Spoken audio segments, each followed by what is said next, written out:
We wake up, we commute, we work, we sleep. The alarm rings, and we do it again. This rhythm is the heavy, relentless burden every single one of us carries. Modern society sells us a specific promise: put in the hours, climb the ladder, grind hard enough, and you will eventually crest the hill.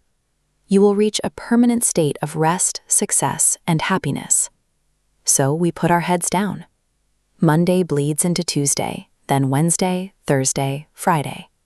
We navigate the week on autopilot, lulled into a state of completely unconscious mechanical motion.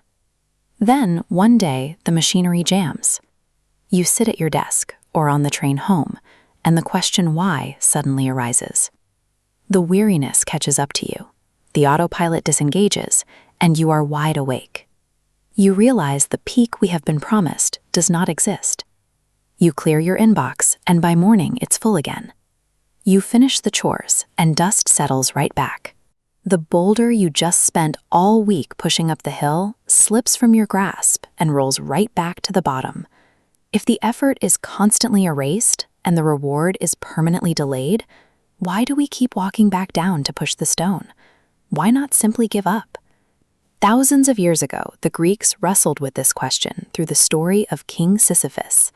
According to the myth, Sisyphus was a cunning mortal who successfully trapped the god of death in chains, angering the heavens by cheating his own mortality.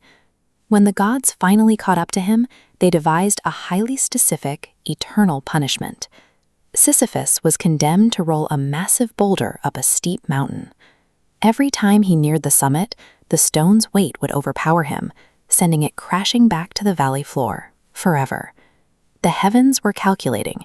They understood that you can inflict physical pain, but there is no torture more effective than futile, hopeless labor without a destination. Today, we push our own stones. The modern economy and the endless demand for digital content keep us in constant motion. We are told to optimize and produce, always chasing a delayed gratification that never arrives. We are all proletarians of the gods. We are caught in an ancient curse, cleanly repackaged as modern ambition. The weight of this story rests on the specific moment the rock slips, the instant a human must turn and watch it fall back down. In 1942, the French philosopher Albert Camus looked at this myth and observed something unexpected. He argued the true tragedy happens during the king's silent, empty-handed walk back down the mountain.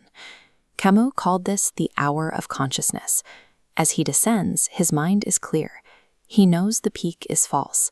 He knows he must push again, and he knows it will fall.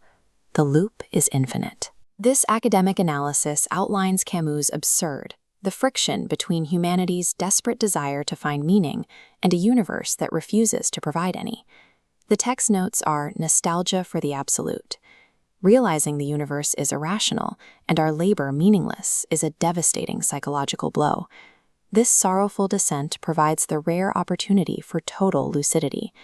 By looking at the cycle without the fog of false hope, Sisyphus becomes totally conscious of his own condition, and in that profound awareness, he is superior to his fate. When you reach the bottom of the mountain and stand before your fallen rock, you are faced with a choice. You can surrender to the despair of the vacuum, or you can find a completely new reason to push. The trickster archetype offers a subversive response to this friction. In many myths, these characters meet the solemn silence of the universe by embracing contradiction, using laughter to reframe the struggle as a comedy rather than a tragedy. Placing your hands back on the rough surface of the rock isn't an act of defeated resignation. When you know the peak is an illusion and you choose to push anyway, you strip the gods of their power. The rock becomes your rock. The fate belongs to you. If the universe expects you to be crushed by the endless cycle, the greatest possible act of cosmic rebellion is to smile. You accept the friction, and you refuse to let the lack of an ultimate meaning dictate your joy. You stop waiting for a mythical summit to grant you permission to be happy. The illusion of a future reward is replaced by the immediate, visceral reality of the climb itself. You find beauty in the strain of your muscles, the sweat on your brow, and the ticking of your own heart.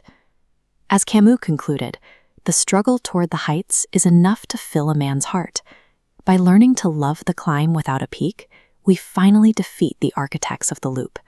We must imagine Sisyphus happy.